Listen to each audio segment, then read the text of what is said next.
వడగళ్ల వాన వచ్చింది అంటే చాలు రైతులు తలలు పట్టుకుంటారు. రైతులే కాదు, సామాన్య ప్రజలు కూడా భయాందోళనకు గురవుతారు. ఎందుకంటే ఈ రాళ్ల వాన పంట పొలాలను పూర్తిగా నాశనం చేసేస్తాయి. అలాగే కొంచెం ఎక్కువ ప్రభావంతో వడగళ్ళు వస్తే వాహనాలు, పూరి గుడిసెలు, రేకుల షెడ్లు కూడా ధ్వంసమయ్యే ప్రమాదం ఉంటుంది. అయితే ఈ వడగళ్ల వానలు ఎందుకు పడతాయి? ఎండాకాలంలోనే వస్తాయా? పూర్తి వివరాలు ఒక్కసారి చూద్దాం. నగరాలు, పట్టణాలు చేసే పాపాలకు వచ్చిన పల్లెలు బలవుతున్నాయి. గ్లోబల్ వార్మింగ్ వల్ల ఏర్పడుతున్న మేఘాలు ప్రాణాంతకాలంగా మారుతున్నాయి. ఆ కాలంలో చినుకు పడితే ఓర్చుకోలేని రైతన్న కంట నీళ్లు కనిపిస్తున్నాయి.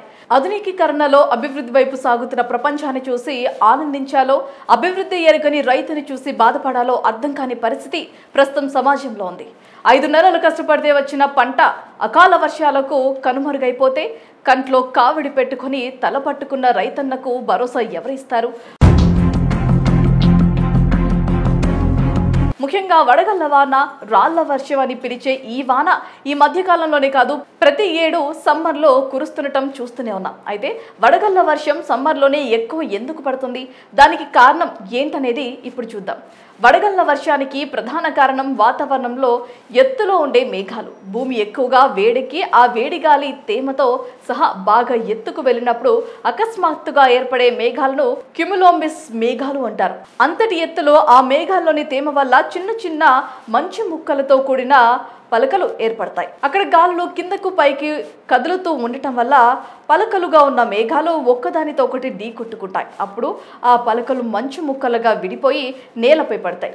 ఇలా కురిసే వాననే మనం వడగళ్ల వాన అంటాం అని ప్రొఫెసర్లు వివరించారు. మేఘాలు ఏర్పడి అవి మళ్ళీ వడగళ్ల వాన రూపంలో నేలపై పడేందుకు 2 నుంచి 3 గంటల సమయం పడుతుందట.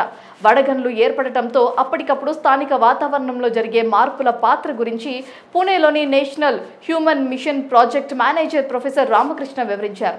వాతావరణంలో అస్థిరత పెరిగిపోయింది. దీంతో గ్లోబల్ వార్మింగ్ స్థాయి కూడా పెరుగుతోంది. కార్బన్ డయాక్సైడ్ 400 ppm స్థాయిని దాటిస్తోంది.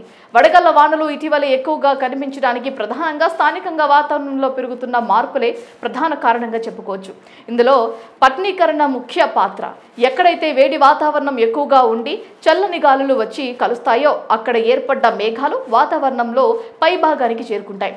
మరి ఈ మేఘాలపై పై భాగంలో సూపర్ కూల్ వాటర్ ఉంటుంది.